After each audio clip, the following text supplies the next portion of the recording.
A paz de Cristo para todos. Hoje vamos falar sobre a culpa e o sentimento de culpa. A Bíblia fala sobre este tema usando diferentes palavras, vocabulário. A culpa, sentimento que nós temos de responsabilidade por um erro cometido, por uma falha contra os nossos pais, irmãos, contra o cônjuge, contra filhos, contra uma pessoa amiga. E até mesmo contra pessoas que nós não conhecemos, mas com as quais falhamos. Então a culpa é um fardo, é um sentimento de tristeza, de responsabilidade, de fracasso. Que todos nós temos. Quem não tem sentimento de culpa,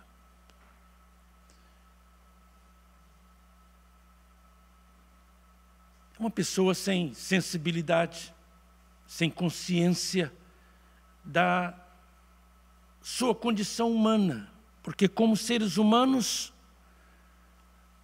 nós não somos perfeitos, nós somos falhos e nós erramos. Erramos com os nossos pensamentos, às vezes pensamos uma coisa de uma pessoa e depois descobrimos que aquele pensamento estava errado, estava equivocado.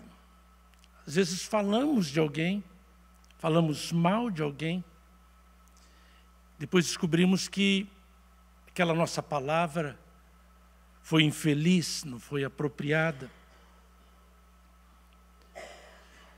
Podemos também agir contra alguém, principalmente contra as pessoas da nossa própria família, da nossa própria casa, contra pais, contra irmãos, contra cônjuge, contra filhos.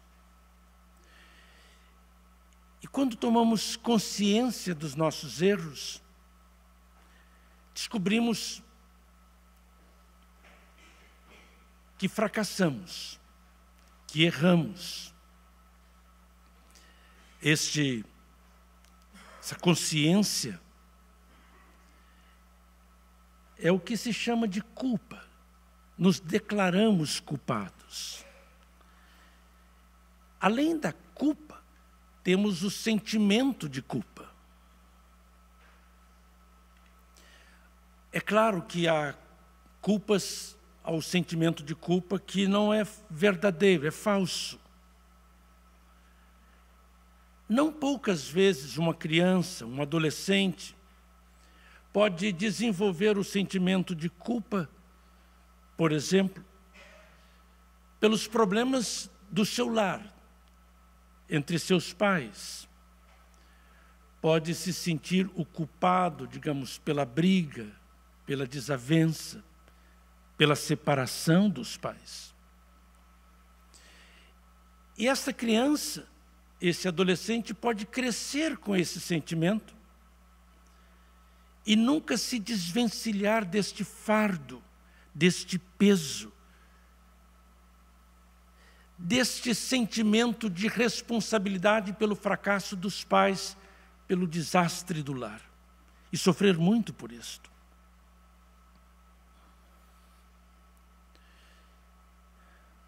A pessoa pode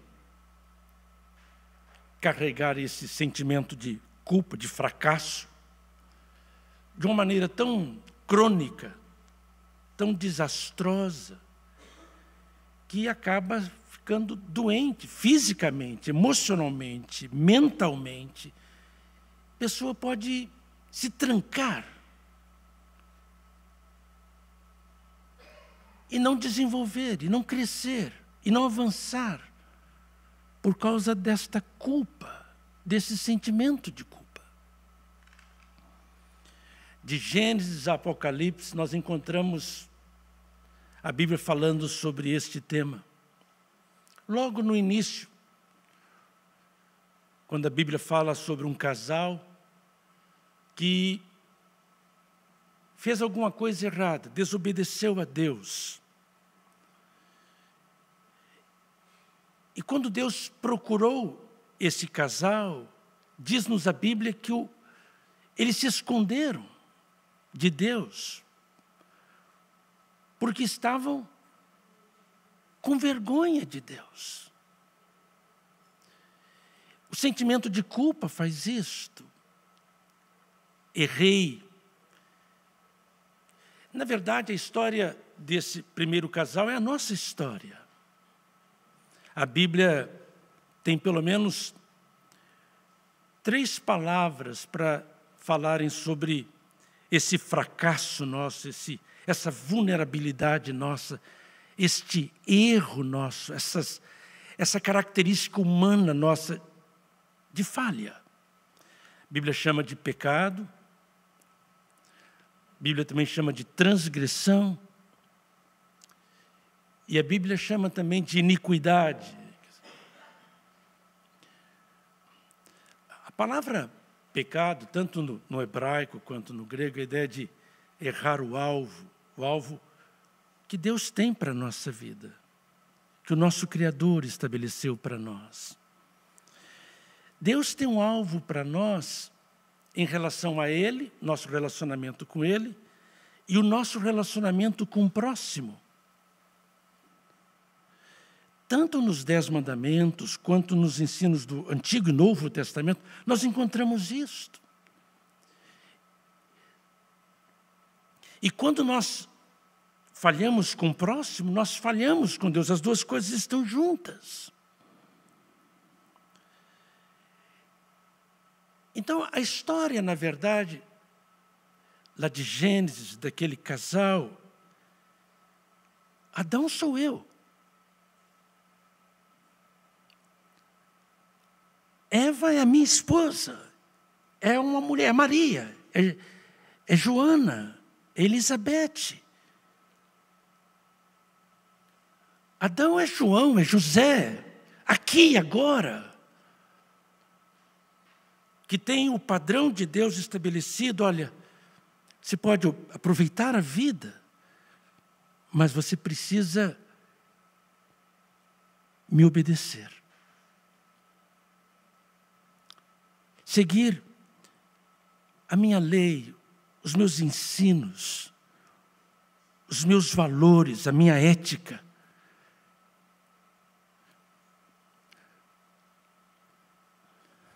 Você precisa saber que você pode muita coisa, mas você não pode tudo, na verdade.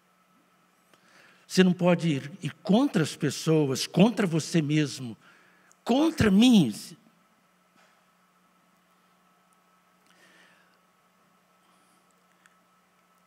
É impressionante como é que a Bíblia mostra que não apenas as pessoas que não conhecem a Bíblia, que não conhecem a Deus, que não conhecem a Jesus, erram, falham. Mas os crentes falham, os servos de Deus falham. Nós vimos, por exemplo, quinta-feira passada, sobre aquilo que Paulo chama de as obras da carne.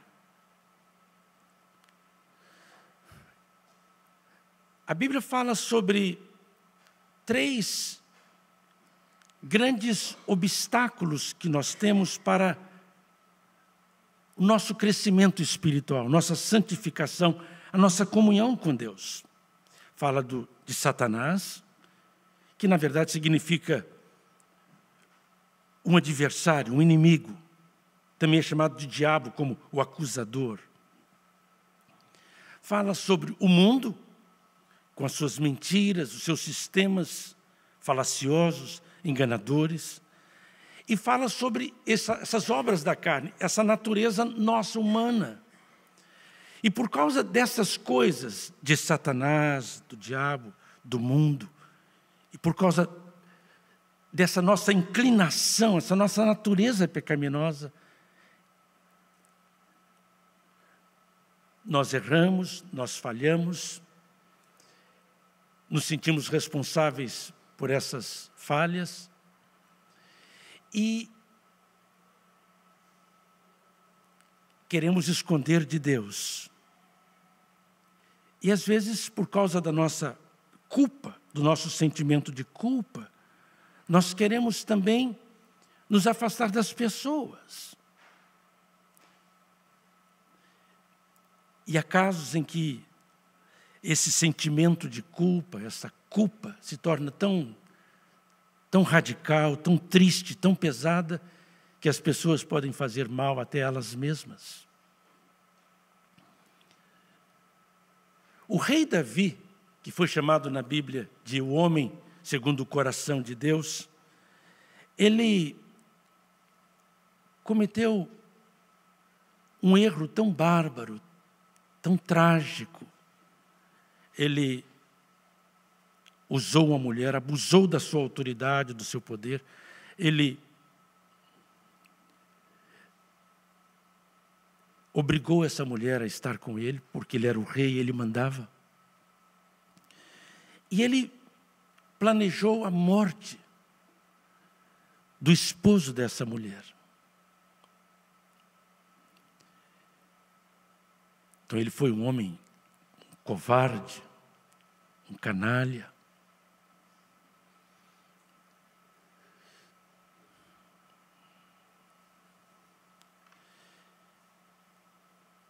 Mas diz-nos a Bíblia que quando ele foi confrontado pelo profeta de Deus, pelo homem de Deus, Natã,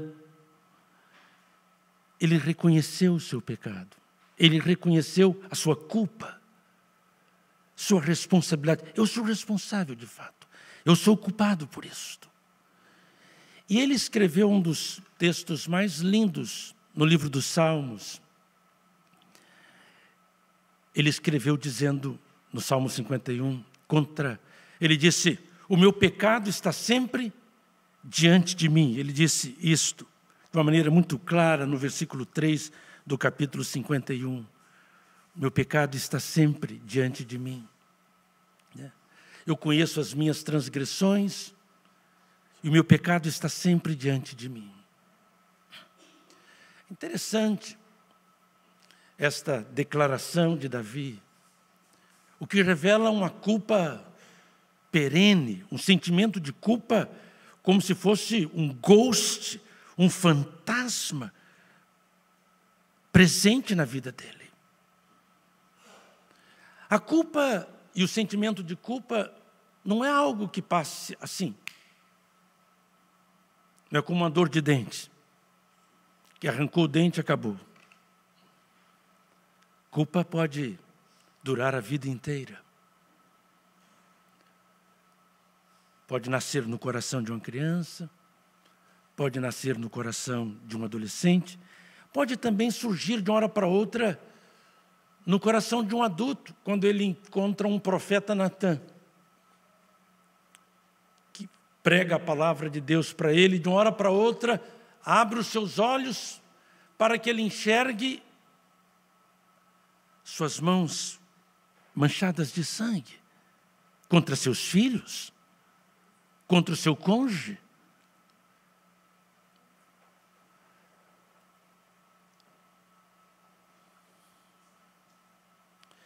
A Bíblia nos fala de Pedro, um apóstolo de Cristo, viveu com Jesus. E no capítulo 22 de Lucas, nós temos a história então de Pedro, do versículo 54 até o versículo 61, em que, quando Jesus está sendo levado para um lado e para o outro e julgado, diz-nos o texto bíblico que Pedro seguia Jesus de longe. Jesus tinha prevenido a Pedro que ele o negaria. Mas Pedro não levou essa palavra do Senhor muito a sério. E diz-nos o texto bíblico que Jesus disse para ele: antes que o galo cante, tu me negarás 3 vezes. Então Pedro nega a primeira vez, mas a consciência dele não desperta. Pedro, você errou uma vez, mas ele não está consciente da tragédia. E ele vai e nega a segunda vez. Como é que é, Pedro? Segunda vez. Não vai acordar, não. E Pedro nega a terceira vez. Quem desperta a consciência de Pedro é um galo. A gente que quer resolver o problema da consciência culpada, matando todos os galos. Que se nós matássemos todos os galos, eles não cantariam, e nós nunca teríamos consciência da nossa tragédia, na verdade. Pobre Pedro. Não teve tempo de matar os galos de Jerusalém.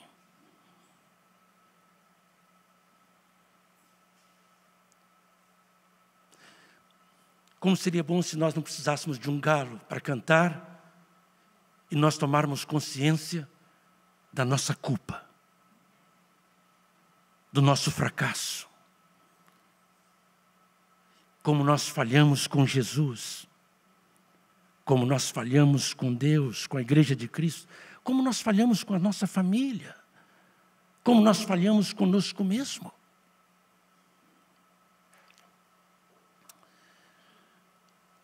Há um livro na Bíblia, que eu sei que os irmãos gostam muito, estão sempre lendo ele, que é o livro de Zacarias, capítulo 3, do verso 1 ao verso 3. Esse é um texto muito interessante, porque Deus, diz-nos o texto bíblico, me mostrou o sumo sacerdote. Então, o profeta Zacarias falando. O nome do sumo sacerdote é Josué, sacerdote da casa do Senhor, o qual estava diante do Senhor, do anjo do Senhor. Que coisa bonita! O sacerdote de Deus, o pastor, o diácono, você, eu, que à luz do Novo Testamento, cada crente é um sacerdote de Cristo. E a gente então diante do anjo do Senhor. Que bom seria se tivéssemos um pintor que pudesse descrever isto. Mas ali estava também quem? Satanás estava ali. Ele estava vendo o sacerdote diante de Deus, estava vendo o Senhor. E esse Satanás estava ali para lhe opor, ser contra o servo do Senhor Josué. Versículo 2 diz que o Senhor disse a Satanás, o Senhor te repreenda. Engraçado que temos o Senhor, temos Jesus, o anjo do Senhor, como se fosse o próprio Senhor Jesus Cristo falando para o seu Senhor, que é o Pai. Sim, o Senhor que escolheu a Jerusalém te repreendas. Não é este um tição tirado do fogo? Este aí é Josué. Como se ele fosse um pedaço de lenha, queimado, chamuscado, sujo, porque estava no fogo. O versículo 3 diz, ora, Josué trajado de vestes sujas estava diante do anjo. Vamos parar por aí. Satanás estava ali para dizer, olha as vestes dele. Esse sacerdote não tem condições de estar diante de ti. Eu já recebi várias pessoas já me procuraram para dizer, para me apresentar as obras da carne de pessoas. Essas pessoas não têm condições de estarem na casa do Senhor. Essa é a obra de quem? De Satanás. Que fica acusando as pessoas, dizendo que elas não têm condições de estarem na casa do Senhor, louvando ao Senhor, ou fazendo a obra do Senhor, por causa das suas roupas sujas.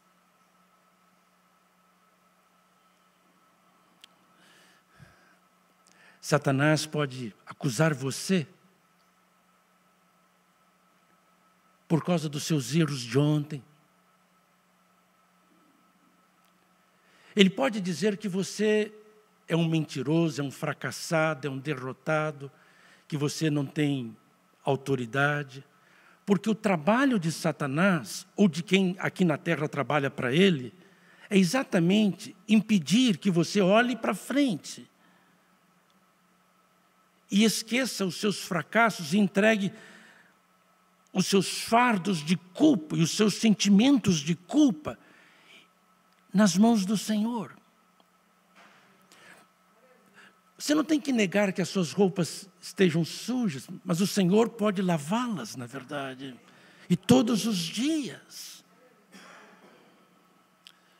Você não tem que fugir da sua responsabilidade, mas você não tem que dar ouvido a Satanás e aos seus mensageiros aqui na terra. Você não tem que dar ouvido nem mesmo à voz das suas inclinações pecaminosas. Você tem que aprender a dar ouvido à voz do Espírito Santo do Senhor, na verdade. Porque Satanás, ele nos acentua a culpa com o propósito de nos destruir. Mas o Espírito Santo, ele nos convence do pecado com o propósito de nos redimir, na verdade. De nós irmos até o Senhor e confessar a Ele os nossos pecados. Esse é o propósito do Espírito Santo. É curativo, é terapêutico, é restaurador. De Satanás, não.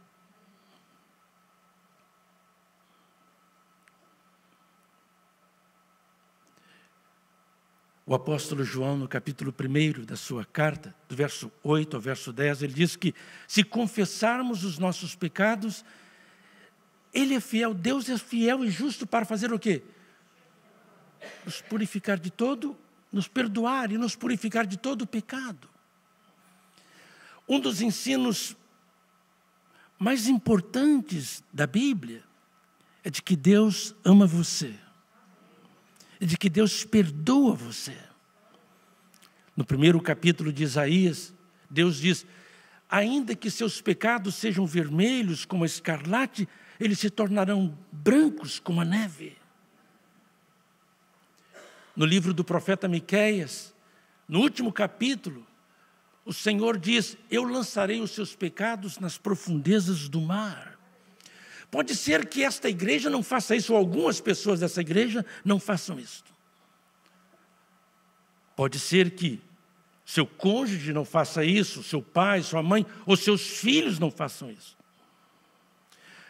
Pode ser que o seu vizinho não faça isso, que você mesmo não queira fazer isso, não se sinta com condições de fazer isso. Mas deixa eu falar uma coisa para você. Deus não quer que você continue vivendo dessa maneira. Deus quer que você aprenda a perdoar os outros e também perdoar a si mesmo, perdoar a você mesmo. Se desvencilhar deste fardo, deste peso, da culpa e do sentimento de culpa. Há uma passagem muito interessante no livro do Êxodo, no capítulo 6, no versículo 7.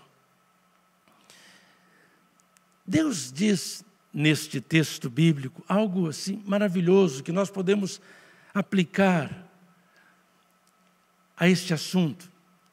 Deus diz: tomar-vos-ei por meu povo, serei o vosso Deus, e sabereis que eu sou o Senhor, vosso Deus, que vos tiro debaixo de quê? Das cargas do Egito. Deus quer tirar você debaixo das cargas do Egito. Deus quer tirar você debaixo das cargas da culpa, do sentimento de culpa, pelo fracasso que você foi, pelo fracasso que você cometeu, contra sua família, contra os filhos, contra os pais, contra você mesmo. Deus quer tirar esse peso, essa carga, que você não tem como prosseguir carregando, na verdade. Pedro perguntou a Jesus, em Mateus capítulo 18, Senhor, quantas vezes eu vou perdoar o meu irmão? 7 vezes? Jesus disse, não, 70 vezes 7, Pedro. Jesus está querendo ensinar à sua igreja, a você e a mim, que você precisa perdoar os outros e precisa perdoar a quem? A você também. Para você prosseguir, olhando para frente, para o futuro. Dizendo, eu vou ser um pai diferente, eu vou ser uma mãe diferente, eu vou ser um marido diferente, eu vou ser uma esposa diferente, eu vou ser um irmão diferente, eu vou ser um discípulo de Jesus diferente. A Bíblia nos diz que quando o galo cantou e ele tomou consciência do seu caráter pusilânime, covarde, traidor, diz-nos a Bíblia que Pedro chorou amargamente. Paulo escrevendo aos Coríntios, na sua 2ª carta, muito obrigado, irmão Eustáquio, todos os irmãos da mídia, que trabalho excelente, aleluias. Na 2ª carta do apóstolo Paulo aos Coríntios, ele diz que o choro do mundo gera morte, mas o arrependimento de Deus, ele gera vida.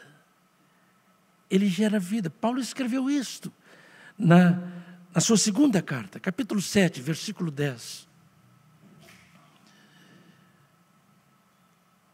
Porque a tristeza, segundo Deus, produz arrependimento. É a tristeza de Pedro. Para a salvação, que ninguém traz pesar. Mas a tristeza do mundo produz a morte. É a tristeza de Judas, que Mateus narra no capítulo 26 do seu livro. Judas teve aquela tristeza, mas não foi a tristeza de Deus. A tristeza que Deus opera no seu coração e no meu coração é para a vida. É aquele arrependimento de, eu estou fazendo a coisa errada, vou fazer diferente agora. Vou mudar de vida. E se amanhã você voltar a errar, você pode voltar para Deus, porque a tristeza de Deus é para a vida. E as misericórdias do Senhor se renovam todas as manhãs, todos os dias.